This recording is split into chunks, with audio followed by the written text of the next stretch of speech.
Viral cara suami beri ucapan ultah istri buat baliho bak caleg kampanye. Happy birthday istriku. Ulang tahun memang jadi momen yang ditunggu-tunggu untuk mengingat usia kita. Tidak hanya soal umur, bahkan momen yang sangat terkesan karena ada perayaan atau ucapan kecil yang sangat berkesan. Sama halnya dengan yang dialami oleh wanita yang sangat beruntung ini. Ia dapat ucapan dari suaminya lewat baliho.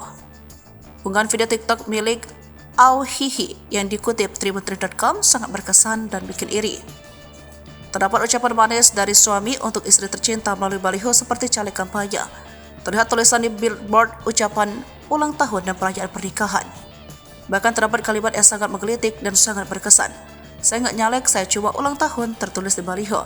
Siap mengabdi kepada suami dan anak, lanjutnya. Foto wanita yang sangat terpampang nyata bernama Almira Fikri Fadiah, SMMBA, dan bahwanya dapil nggak ada bukan caleg. Tak berhenti sampai di situ, bahkan terdapat slogan yang sangat berkesan. Jujur, amanah, sayang anak dan suami dalam baliho. Baliho dengan ukuran 3 x 4 meter tersebut ditaksir harga kisaran 10 juta sampai dengan 20 juta per bulan. Billboard tersebut dipajang di Kabupaten Grobogan, Jawa Tengah. Baliho tersebut menggemparkan bagi melewati jalan tersebut dan netizen pun ikut heboh dengan baliho tersebut. Nada billboard mahal loh, gue sebagai anak iklan mengakui mbaknya sangat beruntung, ungkap salah satu warganet. Video tersebut hingga ditonton 2,1 juta dan dapat like capai 449,7 akun.